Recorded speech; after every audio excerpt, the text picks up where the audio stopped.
आज जैव विविधता के कुछ और इससे संबंधित बिंदु हैं, जैसे कि IUCN है, रामसर सम्मेलन है ना। कई सारे ऐसे हैं जो कि हमारे महत्वपूर्ण प्रश्न हैं जहाँ से आते आते हैं। तो उनके कुछ प्रश्नों को और देखते हैं जो कि जैव विविधता के अवशेष रह गए थे। ठीक है, तो जैसे कि पहला प्रश्न ही है हमारा, इसको देख लेते हैं कि जैव विविधता निम्नलिखित माध्यमों द्वारा मानव स्तर पर आधार बनाती है। ठीक है, तो यह IAS 2000 का प्रश्न है, सिंपल सा प्रश्न था। इसमें जो है मृदा निर्माण, मृदा उत्पादन की रोकथाम, अपशिष्ट पुनर्चक्रण और शस्य परागण, इसमें चारों ही ऑप्शन है, तो इसका राइट आंसर है डी। ठीक है, चलिए अब हम IUCN से रिलेटेड कुछ क्वेश्चन देख लेते हैं कि IUCN आखिरकार है क्या। तो IUCN एक अंतर्राष्ट्रीय संगठन है, ठीक है, जो कि अखंडता और विविधता के संरक्षण के लिए दुनिया भर में समाज को प्रोत्साहन प्रभावित करने के लिए, उनकी सहायता के लिए है। तो एक ये उपयोग के लिए सुनिश्चित करता है और ये एक पर्यवेक्षक का भी काम करता है। ठीक है, तो ये एक रेड डाटा सूची जारी करता है। ठीक, रेड बुक डाटा जो रहती है उसमें रखते हैं कि जो विलुप्त है, संकटापन है, जो प्रजातियां हैं, तो उनको देखता है। तो ठीक है, तो ये उस तरह की है, तो इसीलिए हम जो इनके सारे प्रश्नों को यहाँ समाहित करने का प्रयास करेंगे। ठीक है, तो जैसे कि पहला प्रश्न हम पढ़ लेते हैं कि प्रकृति एवं प्राकृतिक संसाधनों के संरक्षण के लिए अंतर्राष्ट्रीय संघ। ठीक है, तो ये IUCN की पूरी फुल फॉर्म है, देख लीजिए, फुल फॉर्म भी आ जाती है कभी कभी। तो फुल फॉर्म इसकी जो है international union for conservation of nature and natural resources. ठीक है, ये पूरी इसकी फुल फॉर्म है। ठीक, ध्यान से देख लीजिएगा इसको। तथा वन्य प्राणी जात और वनस्पति जात की संकटापन्न स्पीशीज के अंतर्गत अंतर्राष्ट्रीय व्यापार पर कन्वेंशन। ठीक, और कन्वेंशन कौन सा है, उसका नाम है साइट्स। तो साइट्स की फुल फॉर्म आ जाती है, कभी कभी देख लेना, conservation on international trade in endangered species of wild fauna and flora. ठीक है, तो ये इसकी फुल फॉर्म है। तो इसके संबंध में पूछा कि कौन सा कथन सही है, कौन सा गलत है। ठीक है, तो देखिए कि IUCN एक युराष्ट्र का संघ है तथा साइट्स सरकारों के बीच अंतर्राष्ट्रीय करार है। ठीक, तो ये अंतर्राष्ट्रीय संगठन है, ये हमने पहले ही बताया है, लेकिन ये संयुक्त राष्ट्र का अंग नहीं है। और इसमें कहा है कि अंग है, तो ये अंग नहीं है भाई, बस यही इसमें देखो पहला गलत हो रहा है कि अंग है, जबकि अंग ये नहीं है। ठीक, ये सिर्फ क्या है, समझौता है। ठीक है, और दूसरा उसमें देख लेते हैं कि IUCN प्राकृतिक पर्यावरण के बेहतर प्रबंधन के लिए विश्व भर में हजारों क्षेत्र परियोजनाएं चलाता है। बिल्कुल, कई सारी योजनाएं इसकी चल रही हैं जो संरक्षण के लिए। और तीसरा ऑप्शन है कि साइट्स उन राज्यों पर वैध रूप से आबद्ध कर है जो इसमें शामिल हैं। हाँ, जहाँ जो इसमें इंक्लूड होंगे उसमें जो है ये आबद्ध कर होगा, और लेकिन यह कंजर्वेशन राष्ट्रीय विधियों के स्थान नहीं ले सकता। बिल्कुल, राष्ट्रीय विधियाँ अलग है, सबके अपने अपने देशों की सबकी अलग अलग रहती हैं। तो इसका राइट आंसर जो बन रहा है वो बी बन रहा है। ठीक है, और इसमें जो है ये IAS 2015 का प्रश्न था। ठीक है, तो ए इसमें गलत होगा क्योंकि इसमें अंग कह दिया, तो ये अंग नहीं था। चलिए अगला प्रश्न देख लेते हैं। तो ये कुछ प्रश्न हमारे बड़े हैं, तो ध्यान से इनको देखना भी है, इम्पोर्टेंट प्रश्न है। सेकंड प्रश्न है कि IUCN द्वारा रेड डाटा में सम्मिलित सूचियाँ की जाती हैं, कौन कौन सी होती हैं, वो हमें देखना है। ठीक है, तो देखिए जैसे पहला प्रश्न देख लीजिए, इसमें कह रहा है कि जैव विविधता के प्रखर स्पॉटों में विद्यमान स्थानीय पौधों और पशु जातियों की सूची।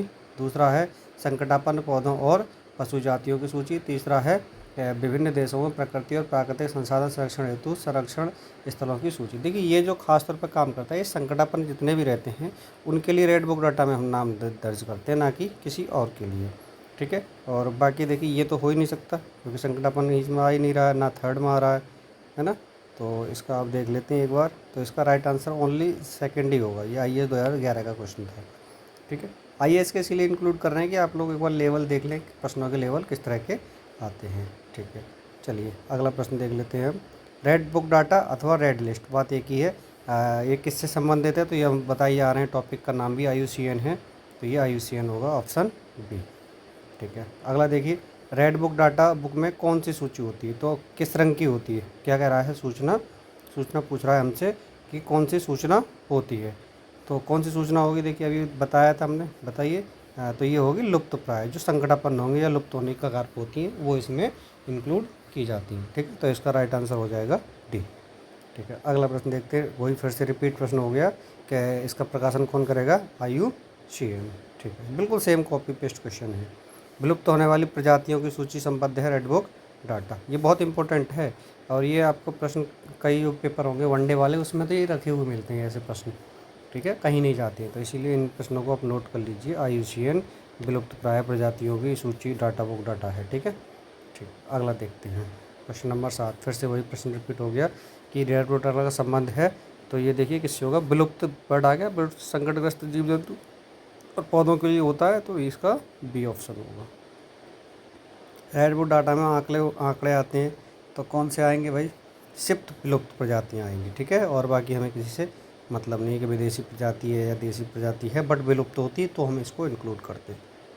अगला देखते हैं कि निम्नलिखित में से कौन सा एक प्राणी समूह संकटापन्न जातियों के संपर्क में आता। अब इसमें देखिए संकटापन्न पूछा है, तो ये आपको देखना होगा कि कौन सा होना चाहिए और कौन सा नहीं होना चाहिए।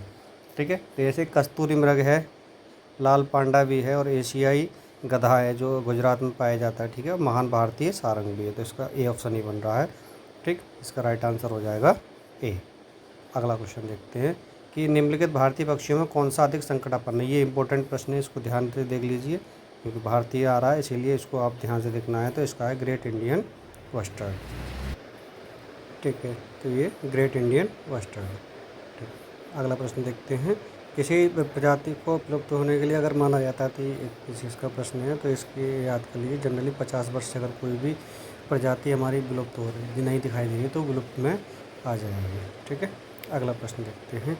तो प्रश्न हमारा है 12, तो ध्यान से देखते हैं इस प्रश्न को क्योंकि अच्छा प्रश्न है ये। IAS 2019 में प्रश्न आया था। तो ये कह रहा है कि वन्यजीव और प्राकृतिक रूप से कहाँ पाए जाते हैं, ये हमें देखना है। तो नीले मीन पक्ष वाले महासीर जो पाए जाते हैं, ये कावेरी में पाए जाते हैं, कावेरी नदी में, बिल्कुल सही है ये। अगला कह रहा है इरावनी डॉल्फिन। देखिए इरावनी ये कहाँ की डॉल्फिन है, ये समुद्री है, ये बंगाल की खाड़ी में गिरती है। ठीक है, बंगाल की खाड़ी में और उसमें पाई जाने वाली नदी के वहाँ तट पे। और लेकिन ये कह रहा है चंबल नदी का वहाँ से कोई तात्पर्य नहीं, तो ये दूसरा गलत है। अगला कह रहा है मोरचाम चिश्तीदार, तो ये पूर्वी घाट बिल्ली में पाई जाती है, ये सही है। तो इसके 1 और 3 ऑप्शन बन रहा है, देख लेते हैं 1 और 3। ठीक है, ये राइट आंसर इसका सी होगा। अगला देखते हैं कि ये देखिए ये कॉमन क्वेश्चन है। कॉमन क्वेश्चन मतलब होता है रिपीटेड, ये आपको कहीं ना कहीं देखने को मिलेगा। ठीक है, तो कह रहा है कि गिद्धों की समष्टि में हास के लिए उत्तरदायी है। तो एक ड्रग था डाइक्लोफिनेक सोडियम, ये दिया जाता था, दर्दनाशक दवाई थी, पशुओं को दी जा रही थी जिसे गिद्ध खा रहे थे, और आखिरकार गिद्धों की संख्या कम होती जा रही थी। तो इसके लिए उत्तरदायी होगा सी। ठीक है, ये रिपीटेड प्रश्न है, ये आपको ध्यान से देखना है, और ये हमेशा आपको कहीं ना कहीं प्रश्न देखने को मिलेंगे। ठीक है, चलिए अगला देखते हैं। अगला वही है, भारत में गिद्ध को तेज़ी से घटती जनसंख्या का मुख्य कारण वही है डाइक्लोन दवा का अत्यधिक उपयोग। अगला प्रश्न सेम वही रिपीटेड प्रश्न हो जाएगा। तो डाइक्लोन देखिए पीछे 2018 में भी आया है प्रश्न ये, और 2019 छत्तीसगढ़ में भी दिया था। ठीक है, तो ये रिपीटेड प्रश्न है, इसलिए ध्यान रखना रिपीटेड प्रश्न गलत नहीं होने चाहिए। ठीक है, देखिए यहाँ प्रश्न का थोड़ा घुमाया है, कहा है कि गिद्धों की कमी का प्रमुख कारण था तो जानवरों को दर्द निवारक दिया जाता है एक डाइक्लोफिनेक, उसके कारण था। ठीक है, तो दर्द निवारक था एक मेडिसिन, इसकी वजह से था। ठीक है, कुछ वर्ष पहले गिद्ध भारतीय देहातों में आमतौर पर दिखाई देते किंतु आज नहीं दिखाई देते। तो वही रीज़न, फिर से रीज़न वही है इसका कि क्या था कि उसमें भाई जो पशुओं के लिए जो दवाई दी जा रही थी वो इसका कारण थी। ठीक है, तो ये है गौ मालिकों द्वारा रूढ़ पशुओं के उपचार हेतु एक प्रयुक्त औषधि। ठीक है, अगला देखते हैं। आइए 2012 का प्रश्न था ये। मॉरिशस में एक जो वृक्ष है प्रजाति प्रजनन में असफल रही, तो उसका जो नाम रहा था वो देखिए क्या था, वो था डोडो। क्या था, डोडो। आंसर इसका बी होगा। प्रश्न अगला देख लेते हैं कि उड्डयन फ्लाइंग बॉक्स निम्न में से क्या है। फ्लाइंग बॉक्स किसको कहा जाता है, तो ये आपको ध्यान रखना है। फ्लाइंग बॉक्स हम कहते हैं चमगादड़ के लिए। ठीक है, ये है। अगला देखते हैं कि ड्यूगोंग नामक समुद्री जीव जो विलोपन की कगार पर है। ड्यूगोंग नामक ठीक है समुद्री जीव है जो कि किस पे है, विलुप्त की कगार पर है। तो ये कैसा क्या है, तो ये एक स्तनधारी मैमल है। क्या है, स्तनधारी मैमल। IAS का प्रश्न था ये। ठीक, चलिए प्रश्न अगला देख लेते हैं 9वां, और बहुत इंपॉर्टेंट प्रश्न है ये, और IAS 2015 का प्रश्न है ये। कह रहा है कि भारत में पाए जाने वाले स्तनधारी ड्यूगोंग के संदर्भ में कौन सा कथन सही है। ठीक है, तो हमें ये देखना है। तो ये कह रहा है कि ये एक शाकाहारी समुद्री जीव है, नहीं शाकाहारी नहीं है, तो ये पहला ही ऑप्शन इसमें गलत हो गया, ये शाकाहारी नहीं है। हाँ, यह भारत के पूरे समुद्र तट के साथ साथ पाया जाता है। ठीक है, जो समुद्र के सहारे जितना भी है ये वो सब पाया जाएगा। लेकिन अच्छा एक और कह रहा है थर्ड ऑप्शन, और थर्ड वो क्या कह रहा है इसमें, देखिए फर्स्ट तो सही है, फर्स्ट ऑप्शन इसका सही है कि इसमें सी ये ऑप्शन सही होगा। ठीक है, ये ऑप्शन का साथ साथ इसमें क्या कह रहा है कि ये समुद्र के पूरे तट पर नहीं पाया जाएगा। हमने उल्टा बता दिया था कि शाकाहारी है, समुद्र पे कुछ जगह पर पाया जाता है, सभी जगह नहीं पाया जाता है। ठीक है, और दूसरा क्या है कि ये 1972 अनुसूची में अधिक वृद्धि संरक्षण दिया गया है, ये भी सही है इसका। ये दूसरा ऑप्शन इसमें गलत है। ठीक है, तो इसका राइट आंसर बन रहा है सी। इसका राइट आंसर बन रहा है सी। चलिए अगला देखते हैं कि बलुई और लवड़ी क्षेत्र में एक भारतीय पशु जाति का प्राकृतिक आवास है। ठीक है, और उस क्षेत्र में उस पशु के कोई परभक्षी नहीं है, किंतु आवास ध्वंस होने के कारण उसका अस्तित्व खतरे में है। तो ये पशु कौन सा है, तो ये आप जान सकते हो कि गुजरात का है ये। ठीक है, और इसका नाम है भारतीय वन्य गधा, भारतीय वन्य गधा। ठीक, अगला देखते हैं कि प्रोसेपिस जूलीफ्लोरा नामक पादप प्रायः क्यों उसमें समाचारों में उल्लेखित होता है। तो देखिए करंट का क्वेश्चन था और उसी समय ये आया हुआ था, तो ध्यान रखना जिस क्षेत्र में आता है वहाँ की जैव विविधता कम होने लगती है। ठीक है, कम होने लगती है, इसका बी आंसर सही होगा। चलिए अगला देख लेते हैं, और प्रश्न नंबर है हमारा ये 12। प्रश्न क्या कह रहा है कि निम्नलिखित राज्यों में से किसमें सिंह पुच्छी वानर अपने प्राकृतिक आवास में पाया जाता है। ठीक है, तो ये कहाँ कहाँ पाया जाएगा, ध्यान रखना। ये तमिलनाडु में, केरल में और कर्नाटक में पाया जाता है, आंध्र प्रदेश में नहीं पाया जाता है। ठीक है, तो इसीलिए इसका आंसर बन रहा है 1, 2, 3।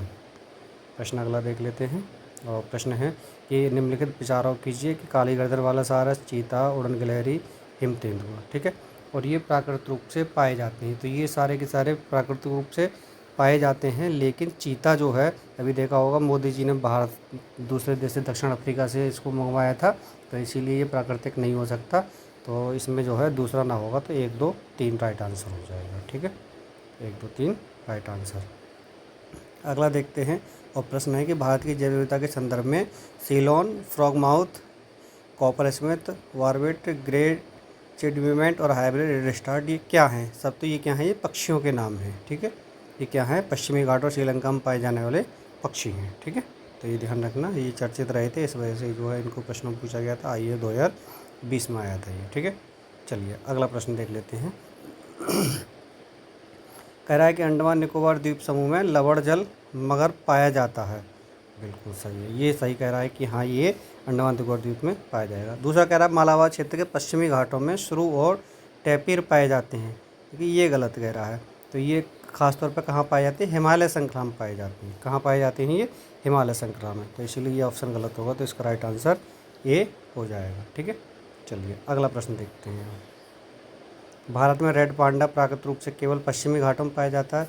देखिए जहाँ केवल वर्ड आ जाए वो ज़्यादातर प्रश्न हमारा गलत ही होता है, ध्यान रखना। ठीक है, तो ये केवल पश्चिमी घाट में नहीं, ये और भी जगह पाया जाता है, उत्तर पूर्वी भारत में भी पाया जाता है ये।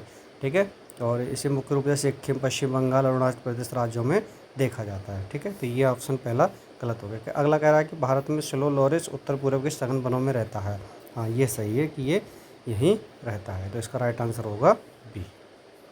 अगला देखते हैं। अब देखिए रामसर सम्मेलन जो है ये बहुत महत्वपूर्ण है, यहाँ से हर साल एक ना एक प्रश्न जरूर मिलता है, आईएएस में, पीसीएस में और आरओ एआरओ में तो मिलेगा ही मिलेगा। ठीक है, यहाँ से एक प्रश्न मिलेगा ही मिलेगा। और इसकी अपडेट अभी की ये है, अभी से ध्यान रख लीजिए कि अब तक रामसर भूमि जो है 2 फरवरी को इसको आर्द्र भूमि का दिवस मनाया जाता है। ठीक है, और दूसरा ये भारत में अब ये टोटल कितनी हो गई हैं, 80। हमने करंट में बताया था, अगर करंट की वीडियो ना देखी हो तो आप करंट की वीडियो एक बार देख लेना। ठीक है, 3 कर्नाटक की और 2 इसमें जो है 3 तमिलनाडु की और 2 कर्नाटक की, इस तरह से हैं, आप एक बार देख लीजिएगा। टोटल 80 हैं, सबसे ज़्यादा यूपी में हैं 10।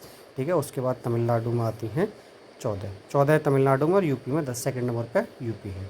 ठीक है, चलिए इसके जो भी प्रश्न हैं हम देख लेते हैं। यहाँ से प्रश्न मिलता है, इसीलिए फिर से कहेंगे कि आप एक बार करंट की वीडियो देख लें इसकी, और आप जो है इसको ज़रूर तैयार कर लें, यहाँ से प्रश्न मिलेगा। ठीक है, चलिए हम प्रश्नों पर चलते हैं। रामसर सम्मेलन संरक्षण किससे संबंधित है, तो ये नम भूमि से संबंधित है। ठीक है, आर्द्र भूमि या नम भूमि। रामसर समुद्र संबंधित है, फिर से रिपीटेड प्रश्न, तो ये किससे संबंधित है, आप देख लीजिए आर्द्र भूमि संरक्षण से। देखिए कितना क्वेश्चन आया, आप देखते रहिए किसकी परीक्षा में कितने प्रश्न इसके आ रहे हैं। अगला बिहार का प्रथम राष्ट्र, देखिए बिहार स्पेशल है इसीलिए बिहार का इसमें प्रश्न इंक्लूड कर दिया है। तो ये जो है बेगूसराय में पहले ही आर्द्र भूमि थी। ठीक है, कांवरताल आर्द्र भूमि, इसका नाम था कांवरताल या कवर झील भूमि, ठीक है, दोनों में से कोई भी हो सकता है, ठीक है। तो इसका ए ऑप्शन हो गया। अगला देख लेते हैं वेटलैंड दिवस। देखिए हमने स्टार्टिंग में बताया तो ये 2 फरवरी। और इस बार ये कमेंट बॉक्स में आप बताइए कि इसकी थीम क्या थी, ठीक है। चलिए हम देखते हैं कि आप लोग बताते हो कि नहीं सर्च करके। निम्नलिखित राज्यों में से किसमें राज्य भारत की सबसे अंतर्राष्ट्रीय लवणीय आर्द्र भूमि है, ठीक है, ठीक है। ये बहुत अच्छा प्रश्न है। और देख लीजिए ये सबसे ज़्यादा लवण भूमि जो होंगी हमारी गुजरात में, वैसे ही लवणता वाला जो हमारा राज्य है तो ये गुजरात इसका ऑप्शन होगा। रामसर आर्द्र क्षेत्रों में किन्हें रामसर का दर्जा दिया गया। देखिए ये 4 ऑप्शन दिए गए हैं और ये आप देख सकते हैं। तो इसमें कौन कौन से हैं वर्तमान में देखा जाए तो चिल्का झील भी है, लोकटक भी है, केवला देव है, बुलर झील है, ठीक है। ये सारी की सारी ही हैं, ठीक। तो इसीलिए ये इम्पोर्टेंट हैं, आप ध्यान से देख लीजिए कि इसमें चिल्का झील जो है हमारे उड़ीसा में है, चिल्का झील उड़ीसा में, लोकटक झील जो है ये मणिपुर की है, और केवला देव राजस्थान, और बुलर झील कहाँ की है बताइए, जम्मू कश्मीर की, ठीक है। इसीलिए डी ऑप्शन इसका सही होगा, ठीक है। रामसर स्थल क्या है, तो ये हमें बताया था आर्द्र भूमि, इसका सी आंसर हो गया।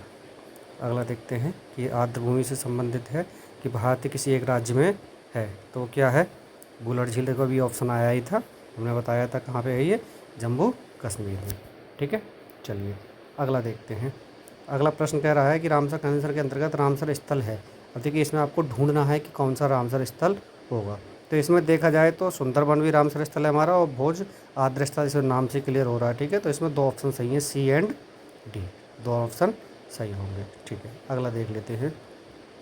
अगला है पार्वती अराहा रामसर स्थल के संदर्भ में, ठीक है। तो पार्वती अराहा ये क्या है, यूपी के गोंडा जिले में स्थित है, ठीक है। एक पक्षी अभ्यारण्य भी है, ध्यान रखना। पार्वती अराहा क्या है, ये एक पक्षी अभ्यारण्य भी है, और कहाँ पे है ये, गोंडा जिला में स्थित है, ठीक है। तो ये उत्तर प्रदेश के गोंडा जिले में स्थित है और ये पक्षी अभ्यारण्य भी है। तो इसका मतलब ये दोनों ऑप्शन सही हैं इसके, ठीक है। इसका राइट आंसर हो जाएगा सी। अभी का क्वेश्चन है ये, तो अभी आया है, ठीक है। पारिस्थितिक निकाय के रूप में आर्द्र भूमि निम्न में से किस हेतु उपयोगी है। तो देखिए ये क्या है कि पोषक बिना प्राप्ति और प्रचक्रण हेतु होती है, पौधों द्वारा अवशोषण माध्यम से भारी धातुओं का अवमुक्त भी करती है, और तलहट रोकने वाली नदियों के गादीकरण को भी कम करती है। तो इसका राइट आंसर हो जाएगा डी, यानी कि सारे ही सही हैं, ठीक है। अगला देखते हैं क्या है अगला प्रश्न। और अगला प्रश्न है कि यदि वर्षावन और उष्णकटिबंधीय वन पृथ्वी के फेफड़े हैं तो निश्चित ही आर्द्रभूमि इसके गुर्दे की तरह काम करते हैं। ये बिल्कुल सही है। और कह रहा है कि निम्नलिखित में से आर्द्रभूमियों का कौन सा एक कार्य उपर्युक्त कथन को सर्वोत्तम रूप से प्रतिबिंबित करता है, ठीक है। तो देखते हैं कि कौन सा सबसे सटीक आंसर इसका हो सकता है। पहला, अगर आर्द्रभूमियों के जल चक्र में सतही हवा, उपद्रव और बाष्पन शामिल होते हैं। शैवालों से वह पोषक आधार बनता है जिस पर मत्स्य, परुष्कवचीय, मृदुकवचीय, पक्षी, सरीसृप, स्तनधारी फलते फूलते हैं। आर्द्र भूमियाँ अवसाद असंतुलन, मृदा स्थिरीकरण बनाए रखने में महत्वपूर्ण भूमिका निभाती हैं, और जलीय पादप भारी धातुओं और पोषकों के आधिक्य को अवशोषित करती है। देखिए इसमें जो देखा जा रहा है सारे ही ऑप्शन नियरेस्ट लग रहे हैं, लेकिन जो जलीय पादप है, ठीक है, ये आधिक्य को अवशोषित करता है। तो इसलिए इसका राइट आंसर आयोग ने डी माना है, ठीक है। तो इसका राइट आंसर होगा डी। अगला देख लेते हैं प्रश्न 15। प्रश्न 15 क्या कह रहा है, देखिए एक बार कि भारत की आर्द्रभूमि के संदर्भ में निम्नलिखित कथनों पर विचार कीजिए, ठीक है। फिर से हमें स्टेटमेंट दिए हुए हैं कि आर्द्रभूमि के अंतर्गत देश का कुल भौगोलिक क्षेत्र अन्य राज्यों की तुलना में गुजरात में अधिक अंकित है। बिल्कुल सही है, गुजरात में सबसे ज़्यादा आर्द्रभूमियाँ अंकित हुई हैं, ठीक है। ये हमने बताया भी था आपको। अगला देखते हैं कि भारत में तटीय आर्द्रभूमि का कुल भौगोलिक क्षेत्र आंतरिक आर्द्रभूमि के कुल भौगोलिक क्षेत्र से अधिक है, ठीक। तो ये गलत कह रहा है कि कुल भौगोलिक क्षेत्र से कैसे अधिक हो जाएगा भाई, ठीक। तो ये गलत हो रहा है। तो इसका राइट आंसर बन रहा है ए, राइट आंसर बन रहा है इसका ए।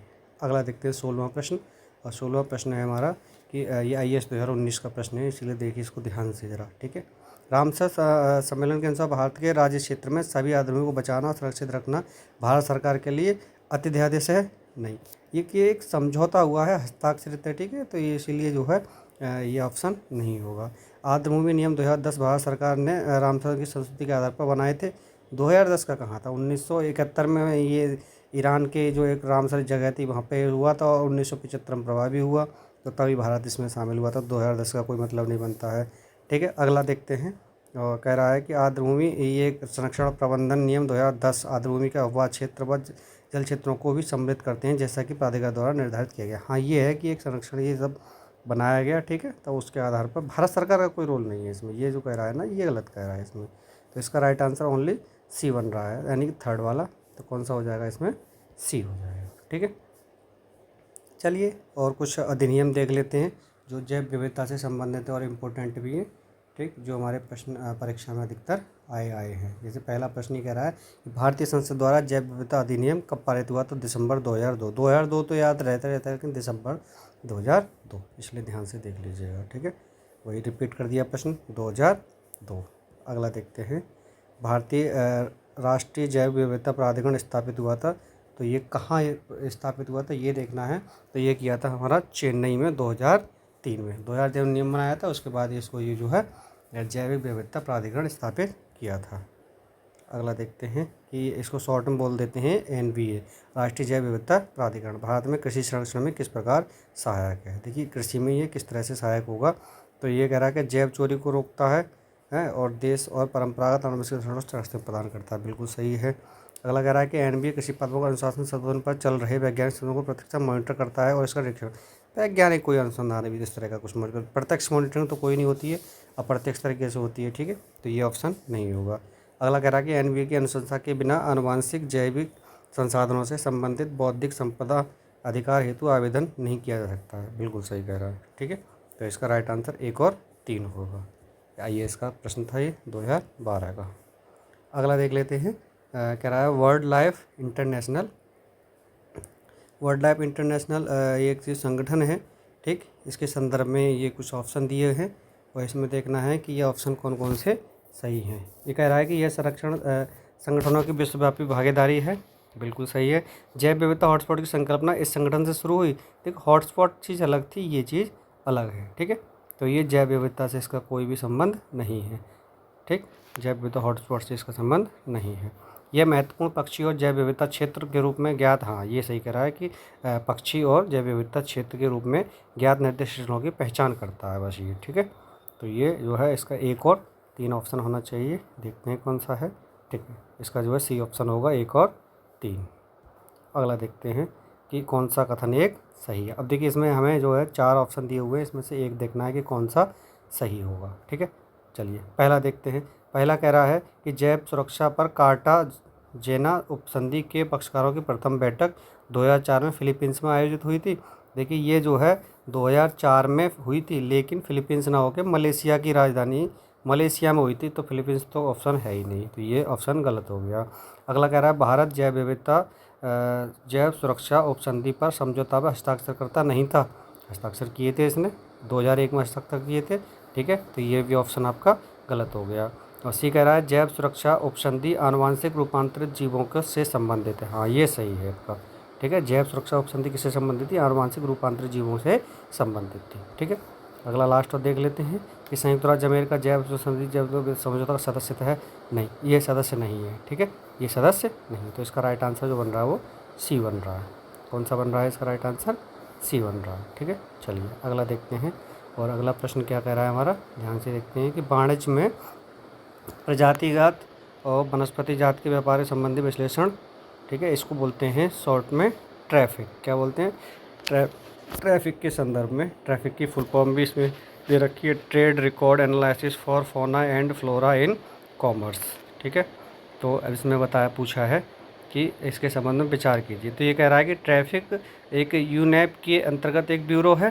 तो देखिए ट्रैफिक एक गैर सरकारी संगठन है, गैर सरकारी संगठन है, ना कि किसी के अंतर्गत आ रहा है। ठीक है, तो ये जो आ रहा है ये खासतौर पर देखा जाए तो WWF और IUCN के साथ है। क्या है? WW वर्ल्ड वाइड फंड और IUCN के साथ। ठीक है, और इसमें कह रहा है आपका यूनैप, तो यूनैप नहीं होगा, इसीलिए ये ऑप्शन पहला गलत है। ठीक है, पहला गलत है। दूसरा कह रहा है ट्रैफिक का मिशन ये सुनिश्चित करता है कि वन्य पादपों और जंतुओं के व्यापार से प्रकृति के संरक्षण को खतरा ना हो। हाँ, मतलब इस तरह से इनका उपयोग किया जाए कि प्रकृति को किसी प्रकार से नुकसान ना हो। तो ये ऑप्शन सही है, इसका खाली 2 सही होगा। देख लेते हैं ऑप्शन। तो ये IAS 2017 का प्रश्न था, ये इसका बी आंसर सही है। चलिए अगला देखते हैं। और भारत सरकार अभिसरण का एक पक्षकार है और उसमें बहुत से क्षेत्रों को रामसर स्थल घोषित किया है। निम्न में से कौन सा कथन इस अभिसरण के संदर्भ में सर्वोत्तम रूप से बताता है कि इन स्थलों का अनुसरण कैसे किया जाना चाहिए? तो इसमें यही बताया कि किस तरह से इनके क्या मापदंड रखने चाहिए, क्या नहीं। ठीक है, तो देख लेते हैं। इन सभी स्थलों को मनुष्य के लिए पूर्णतः अगम्य बना दिया जाए ताकि उनका शोषण ना किया जा सके। अगला है, इन सभी स्थलों का पारिस्थितिक तंत्रोपागम से संरक्षण किया जाए और इसमें केवल पर्यटक मनोरंजन की अनुमति दी जाए। देखिए ये केवल वर्ड आ रहा है, तो ये तो आप काट दीजिए, ऐसे ये तो हो ही नहीं सकता। प्रत्येक स्थल के लिए विशेष मानदंड और विशेष अवधि सुनिश्चित करते हुए उनके विशेष अवधियों तक बगैर किसी शोषण के उन सभी स्थलों का पारिस्थितिक तंत्रोपागम संरक्षण किया जाए तथा इसके बाद भावी पीढ़ी द्वारा उसके धारणीय उपयोग के लिए अनुमति दी जाए। देखिए ये भी नहीं होगा इसमें, ठीक, क्योंकि अनुमति तो कोई मतलब ही नहीं बनता। अगला देख लेते हैं कि इन सभी स्थलों का पारिस्थितिक तंत्र उपागम से संरक्षण किया जाए। ठीक है, हाँ ये देखिए उपागम से संरक्षण किया जाए और साथ साथ उनके धारणीय उपयोग की अनुमति दी जाए। तो ये डी आंसर इसका सटीक बन रहा है। ठीक है, हालांकि आंसर और भी सटीक लग रहे थे लेकिन सबसे सटीक इसका डी आंसर है। अगला देखते हैं और प्रश्न नंबर 9 है। 9 क्या है कि खाद्य एवं कृषि हेतु आनुवांशिक संशोधन के विषय में अंतर्संधि मरोहन का सामना करने हेतु और विश्व विरासत अभिसरण। तो इसमें कौन सा ऑप्शन होना चाहिए? तो इसका जो है तीनों ही सही लग रहे हैं हमें, तो इसके ये तीनों ही सही होंगे। ठीक है, अगला देख लेते हैं। अगला, भारत सरकार ने नॉर्वे सरकार के साथ मिलकर एक जैव विविधता कानून जो निर्माण किया था। ठीक है, और ये कहाँ हुआ था? ये चेन्नई में हुआ था। अभी हमने इससे पहले भी स्थापित बताया था, कहाँ स्थापित हुआ था? चेन्नई में स्थापित हुआ था। अगला देखते हैं। अगला आप देखिए कुछ जो हमारे सवाल हैं अब जैव विविधता और उसके अंतर्राष्ट्रीय संगठन जो भी रहे थे उनसे संबंधित है। जल्दी जल्दी इनको देख लेते हैं। तो कार्टागेना प्रोटोकॉल जो था वन पर्यावरण और वन मंत्रालय से संबंधित था। जैव विविधता का यह 10वां सम्मेलन जो आयोजित हुआ था, ये कहाँ हुआ था आयोजित? तो ये था हमारा नगोया में। ठीक, ये कहाँ पे था? नगोया 2010, याद रख लेना। जिसे कार्टाजुना बोलते हैं, इसको क्या बोलते हैं? कार्टाजुना। ठीक, अगला देखते हैं क्वेश्चन नंबर 3। तो ये कह रहा है कि UN रेड प्लस प्रोग्राम के संबंध में है। और इसमें देखते हैं तो जैव विविधता का संरक्षण करने के लिए था और वन्यजीव परिस्थिति संतुलन के लिए था, गरीबी कम करने के लिए। तीनों ही ऑप्शन थे इसमें, तो राइट आंसर डी हो गया। अगला देखते हैं पायतंत्र एवं जैव विविधता का अर्थतंत्र टीम नामक पहल के संदर्भ में है। और टीम नामक पहल क्या काम था इसका? तो ये देख लीजिए। कह रहा है ये पहला है जिसे मेज़बानी यूनेप, IMF और WEF करते हैं। ठीक है, तो ये गलत कह रहा है कि एक विश्वव्यापी पहल है। ठीक है, और इसके ये सब नहीं करते हैं, तो इसीलिए ये पहला ऑप्शन इसका गलत होगा। ठीक, और बाकी ये दोनों सही होंगे। चलिए अगला देखते हैं। अगला वेटलैंड्स इंटरनेशनल संरक्षण से संबंधित है और इसमें कहा गया है कि कौन सा कथन सही है। तो पहला कह रहा है ये रामसर हस्ताक्षर देशों द्वारा बनाया गया एक अंतर्राष्ट्रीय संगठन है। ठीक है, तो ये गलत कह रहा है कि ये जो है गैर सरकारी संगठन है और गैर लाभकारी संगठन है। ठीक है, तो इसीलिए ये पहला ऑप्शन इसका गलत हो जाएगा। और दूसरा कह रहा है कि यह ज्ञान के संकल्प व्यवहारिक बेहतर नीतियों के पक्षधर के समझने के लिए क्षेत्र स्तर पर कार्य करता है। ये सही है, तो इसका खाली ऑप्शन हो जाएगा सेकंड। इसका ऑप्शन हो जाएगा खाली सेकंड। ठीक है, चलिए अब इसके ठीक कुछ जल्दी जल्दी प्रश्न और देख लेते हैं। बहुत सिंपल प्रश्न अब रह गए हैं। तो ये सबसे लंबा जीवित वृक्ष सिकोया है। क्या नाम है वृक्ष का? नाम सिकोया। ठीक है, अगला देखते हैं कि किसी प्रजाति प्रबंधन के लिए उत्तरदायी नहीं है। कौन उत्तरदायी नहीं है? व्यापम, कर्मता या निज। ये 2014 का प्रश्न है। ठीक है, अगला देखते हैं। ठीक है, देख लीजिए। सी वक्थॉर्न के विश्वव्यापी मार्केट की बड़ी संभावना है। इस पेड़ के बेर में विटामिन और पोषक तत्व पाए जाते हैं। चंगेज़ खान ने इसका प्रयोग अपनी सेना के लिए किया था। तो ये पौधा पूछ रहा है कहाँ पाया जाता है, तो खासतौर पर ये पाया जाता है लद्दाख में। ठीक है, अगला देखते हैं लद्दाख। फिर से वही रिपीट क्वेश्चन किया है कि लद्दाख से संबंधित ये कहा है। तो ये किस भारत सरकार सीवर की खेती को प्रोत्साहित कर रही है, क्यों कर रही है? तो ये देख लीजिए एक बार। तो ये मृदा संरक्षण नियंत्रण में सहायक है, मृदा को रोकता है, बिल्कुल सही है। दूसरा कह रहा है बायोडीजल का संपर्क स्रोत होता है, ये नहीं है। ठीक है, और तीसरा कह रहा है इसमें पोषक की मानक हैं, बिल्कुल ये तो हमने पढ़ा था। ठीक है, तो उच्च तुंगता वाले ठंडे में जीवित रहने की बनवाती है। और इसकी इमारती लकड़ी बिल्कुल ये गलत है, तो इसका 1 और 3 होना चाहिए राइट आंसर। ठीक है, 1 और 3। ठीक है, अगला देखते हैं। 2 महत्वपूर्ण नदियाँ हैं जिनका एक ही स्रोत है झारखंड में, जो ठीक है जो उड़ीसा में दूसरे नाम से जानी जाती है, तो दूसरा सूत्र उड़ीसा में है, समुद्र प्रवाह करती है। तो इसका नाम पूछा है, इसका नाम क्या होना चाहिए? तो इसका नाम है भितरकनिका। देखिए उड़ीसा का नाम आया तो ये ध्यान रखना भितरकनिका का है। ठीक, अगला देखते हैं। ये कुछ जंतु दिए गए हैं जो निष्क्रिय परिघटना के परिप्रेक्ष्य में है। तो इसमें पूछा है कि ये कौन से परिप्रेक्ष्य में, इसमें कौन से देखिए इसमें जो आंसर इसका शायद नहीं है, हमने नहीं डाला है, तो इसीलिए इसका जो है तीनों ही सही है, कृतग्रेंडिक और जो तीसरा कौन है इसमें भालू। ठीक, तो इसीलिए तीनों ही सही होंगे। और देखिए किस पर्यावरण में जैव द्रव्यमान का वाष्पिक उत्पादन न्यूनतम होता है। ठीक है, तो किसका होगा ये? गहरे सागर का, इसका ये आंसर होगा। अगला देख लीजिए, विश्व जैव विविधता दिवस, बहुत बढ़िया, तो कितना अच्छा प्रश्न है, 22 मई, जो कि अभी आने वाला है। ठीक है, इसका कितना होना चाहिए? 22 मई। ठीक है, अगला, टुमारोज बायोडाइवर्सिटी पुस्तक के लेखिका के कौन है? तो ये आपको याद कर लेना, पुस्तकों के नाम पूछ रहते हैं, तो वंदना शिवा, इसका राइट आंसर है वंदना शिवा। अगला देखते हैं, चलिए ठीक है, ये आज की हमारी सीरीज़ यहाँ ख़त्म होती है, और अगला हम ग्रीन हाउस इफेक्ट को जो है लेके आएंगे आपके साथ में। हम पर्यावरण ख़त्म करके फिर अगली सीरीज़ जो है पॉलिटी या ज्योग्राफी स्टार्ट करेंगे। जुड़े रहिए और हमारे साथ सभी लोग जो है लाइक एंड शेयर सब्सक्राइब कीजिए, एंड थैंक यू।